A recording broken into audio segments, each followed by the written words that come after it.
Okay, you arrive in the USA, back on home turf. How long had you been travelling for at this point? At this point, I had been going for about a good 5 years. And just to give people a timeline there too, I started in Washington, D.C. before COVID. Um, but I had still, yeah, I think I had been on the road at that point, yeah, 5 years. Presumably by this point you felt that your journey was coming to an end. I Well, that's a great question. I was ready to end, like to finish the walk across the state, just to kind of like wrap up that kind of expedition, the walk around the world, because even now I'm planning and looking forward to the next thing. But um it was a bittersweet homecoming for me. I mean, again, pre-COVID, but I had lost both of my fathers at that point. And I kind of knew the challenges of walking across the US, maybe even similar to England. It would be difficult to find camping. And sure enough, it proved to be quite challenging. There was only one time throughout my entire walk when I was on the Black Sea in Turkey that I was removed or police came and forced me to pack up and continue walking somewhere else. And that was for my own safety. They said literally, it's not safe for you to sleep here. In the US, I was treated a bit more of like a typical vagabond. Like I might have been um, a not so great person, homeless, things like that. The way that I was treated in the States became the excitement was dimming as I continued my walk. And a bit of an eye opener to people who are unfortunate enough to sort of live that lifestyle as well, I should think.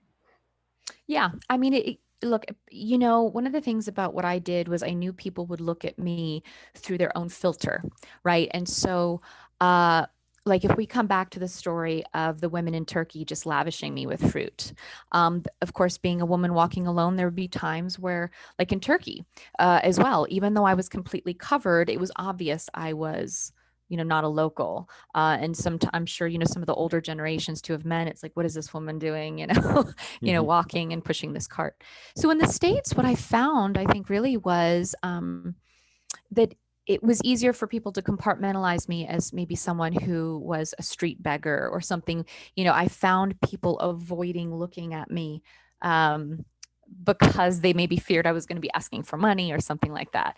And that's okay. But in part, that's culture that we all have a similarity in England, Scotland, the States, Australia. Um, and so one of the things I kind of learned on that walk was having the experiences of people view me differently is now in my daily life. How am I looking at other people that I pass, that might be homeless or might not, right? So it's helped me to change and shift my perspective a bit. And I guess a time for reflection as you get closer towards home. Yes, I will admit it was terrifying to finish as much as it was. Oh goodness. It was December. I was excited to finish because I love Christmas and to be back with some friends here. Uh, but also, what am I going to do? I think you finished something like that. What's next? Um, and so it was exciting and kind of terrifying at the same time to finally finish such a long journey. And by the time you finally arrived back in Bend, Oregon, it had been 6 years, 7 months, and 14 days. Yes, That's extraordinary. when I one's mean, counting, yeah. it's hard to call it home when you've been away for that long, surely, is it? How did you adjust? How did you how did you get any sort of sense of normality? Was there any interest in returning to normality?